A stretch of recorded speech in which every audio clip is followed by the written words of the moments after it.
Hey everybody, I'm Frosberg, three-time Formula Drift champion, and we're here at Formula Drift, and I have actually been doing Formula Drift events since the very beginning. Road Atlanta 2004 was my very first event 20 years ago, and we went all the way to the finals that first round, and we've been punching on to the podium box every year ever since. It is just an awesome time to be out here and competing still to this day and pushing for championships. But you know, our fun doesn't stop just here. We go out on track with our other friends like Ryan Turk and Alex Jager doing grid life events, you know, doing ride-alongs and demos and things in my four-seater Ultimaniac, because you know, drifting is, you know, it's very much about Formula Drift and the competition aspect, but I got into drifting for the fun of it, and so we still try and have fun with drifting to this very day.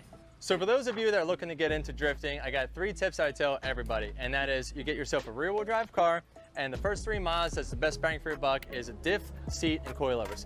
The diff will actually lock your rear wheels, very important to get that car to slide.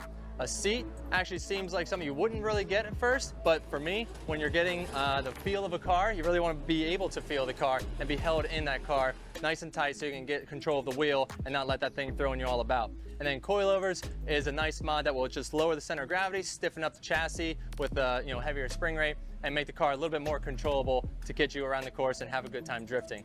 From there, going into more of a Pro-Am, Pro-Spec round, you're gonna be slowly doing upgrades to the drivetrain. It's nice to start out with a car that has a pretty beefy drivetrain in it, like a V6 setup or V8 setup, to save you money from doing a big swap. However, swap kits are getting more and more affordable. So the best advice I can give you is to not overbuild your car and get seat time, because without seat time, you're not gonna become a better driver. And people get very caught up in trying to make the best drift car possible and thinking that that's gonna be the solution to being a better driver. But if you don't ever get to drive it, how's that gonna happen? And the best part about drifting is just the community. There's so many people out here willing to help each other, and whether you got a friend that's a better driver than you, or if you're just out of the track looking for a little bit of advice, you know, there's always gonna be someone that's willing to lend a hand or even a part to get you back on track and get you around that track sideways and stable. So don't be afraid to ask for some help. Well, thanks for following along for the 20th year of Formula Drift, and we're gonna do our best to get back out there and get on that podium.